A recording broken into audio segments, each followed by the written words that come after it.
আমাদের এখানে মৌসুমের যে প্রথম তুষারপাত বা স্নোফল সেটা শুরু হয়েছে। এখনো দেখুন এই যে ফল কালার সেটা এখনো পুরোপুরি শেষ হয়ে যায়নি বা গাছের পাতা পুরোপুরি ঝরে যায়নি। আজ নভেম্বরের 9 তারিখ। এই 9 তারিখেই স্নোফল। আজকের টেম্পারেচার হচ্ছে -3, অর্থাৎ বাইরে আপনি ফিল করবেন -7 এরকম। সো প্রথম যে তুষারপাতটা হচ্ছে সেটা দেখতে ভালোই লাগছে, সেটা দেখার জন্যই বের হলাম আর আপনাদের সাথে একটু শেয়ার করছি। আশা করি আপনাদেরও ভালো লাগবে।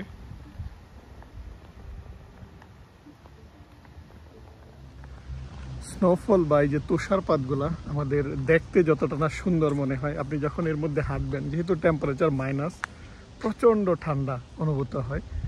আর এখন যেহেতু মাত্র শুরু হয়েছে, কিছুক্ষণের মধ্যে এটা পুরোটা এরিয়া সাদা হয়ে যাবে, তখন দেখতে আরও ভালো লাগবে।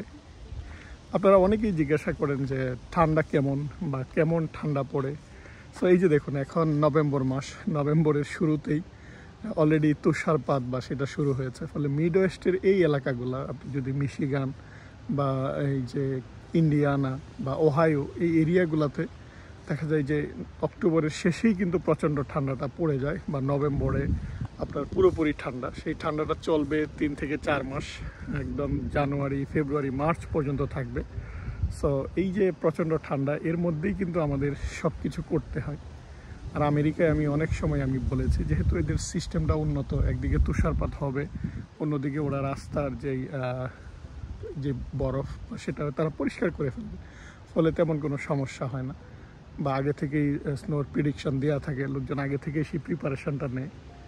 আর এটা কিন্তু দেখতে ভালো লাগে, বিশেষ করে আমরা যখন দূর থেকে দেখতাম, বাংলাদেশ থেকে দেখতাম, বিশেষ করে মুভিতে যখন আমরা দেখতাম, যে দেখলে মনে হতো যে আমরা এরকম স্নোফলের মধ্যে দিয়ে বা শুভ্র সাদা যে দৃশ্য, এর মধ্যে দিয়ে আমরা হেঁটে বেড়াবো।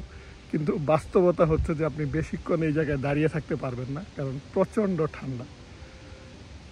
যাই হোক, এটা যেহেতু সিজনের প্রথম স্নোফল, তাই একটু বাইরে বের হলাম আর আপনাদের সাথে ভাবলাম এটা একটু শেয়ার করি। আশা করি আপনাদেরও ভালো লাগবে।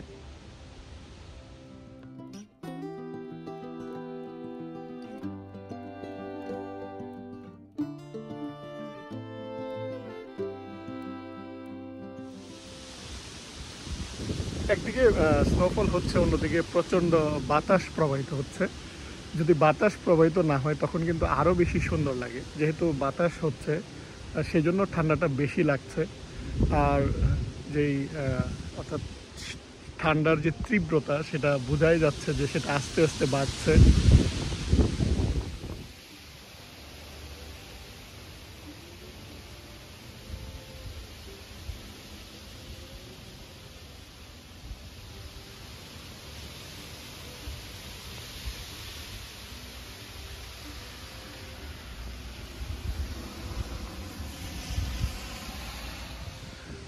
আমেরিকার মিড ওয়েস্টের এই এলাকাগুলা, মিড ওয়েস্টের যে কয়েকটা স্টেট রয়েছে, আমি অনেক সময় আপনাদেরকে বলেছি যে ওহাইও, ইন্ডিয়ানা, মিশিগান, এই মাঝখানের যে অঞ্চলসমূহ, এখানকার ওয়েদারকে বলা হয় যে এটা হচ্ছে এক্সট্রিম ওয়েদার জোন।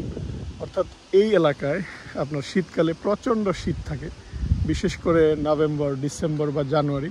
এই সময় অ্যাভারেজ টেম্পারেচার হচ্ছে মাইনাস, অনেক সময় দেখা যায় যে -10 বা -20 পর্যন্ত যায়।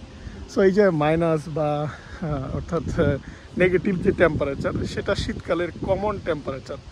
আর শীতকালে যে টর্নেডো বা ঘূর্ণিঝড় বা এই যে প্রচণ্ড বাতাস, সেটাও কিন্তু প্রবাহিত হচ্ছে।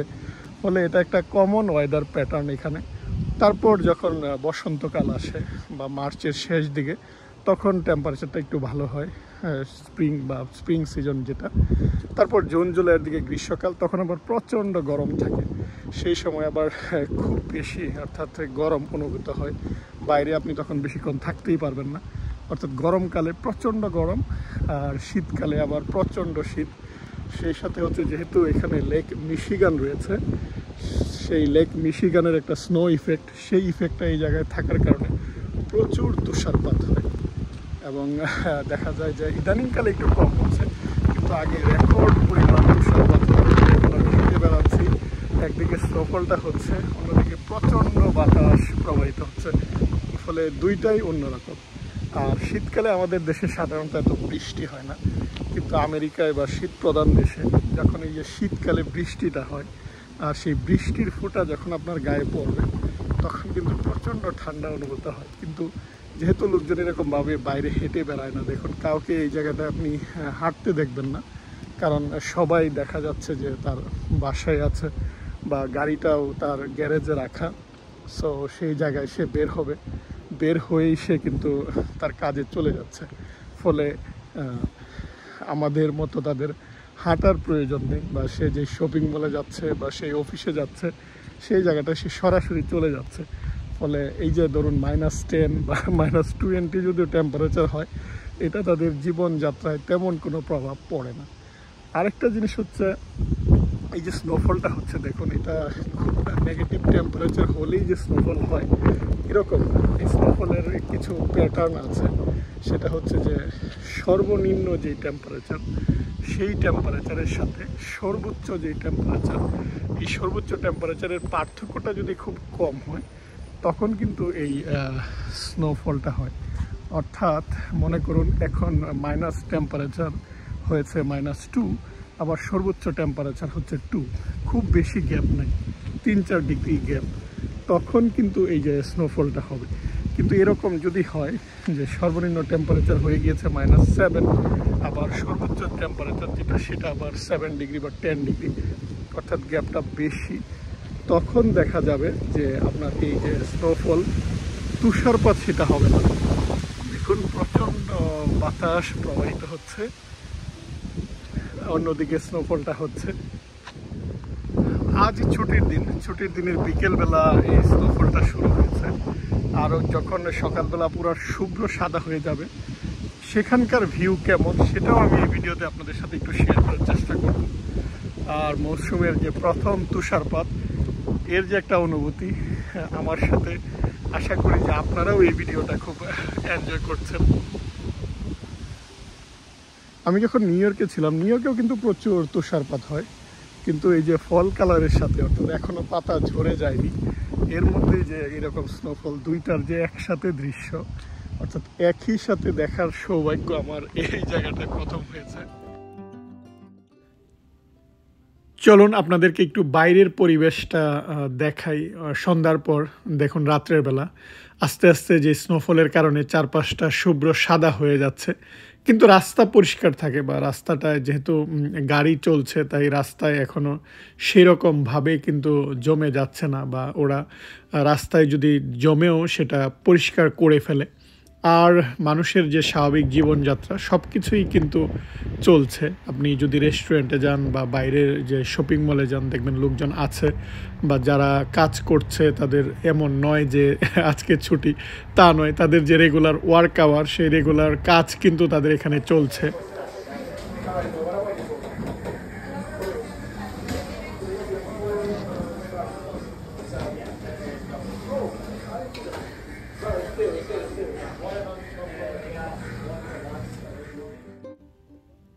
এই তুষারপাতের পর পরদিন সকালে যাদের গাড়ি পার্কিং বাইরে করা থাকে, আমি আপনাদেরকে অনেক সময় যখন নিউ ইয়র্ক ছিলাম তখন দেখিয়েছি, প্রথম কাজ হচ্ছে যে আপনার গাড়িটা পরিষ্কার করতে হয়, কারণ গাড়ির উপর দেখা যায় কয়েক ইঞ্চি এরকম শুভ্র সাদা প্রলেপ জমে থাকে।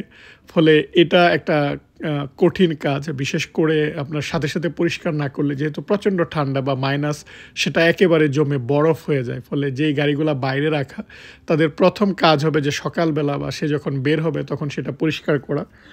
আর রাস্তায় যে রাস্তাগুলোতে আপনার বরফ জমে থাকবে সেটা ওই সিটির পক্ষ থেকে বা তাদের যারা দায়িত্বে আছে তারা কিন্তু সেটা পরিষ্কার করে ফেলবে। আর কন্টিনিউয়াস যদি সারা রাত এটা হয়, আস্তে আস্তে দেখুন এরকমভাবে জমে বরফের স্তর জমতে থাকে। যেহেতু এটা মৌসুমের প্রথম তুষারপাত, তাই লোকজন একটু বেশি এক্সাইটেড, বা লোকজন অনেকেরই দেখুন যারা অপেক্ষায় থাকে, এই যে একটা শুভ্র সৌন্দর্য সেটা কিন্তু দেখতেও ভালো লাগে, রাতের বেলা সাদা হয়ে থাকে। এটাই আপনাদের সাথে একটু শেয়ার করলাম, আশা করি আপনারা এনজয় করেছেন। আজ এই পর্যন্তই, আপনাদের সবার সুস্থ সুন্দর জীবন কামনা করে এই ছোট্ট ব্লগটি এখানেই শেষ করছি। আপনারা ভালো থাকবেন, আল্লাহ হাফেজ।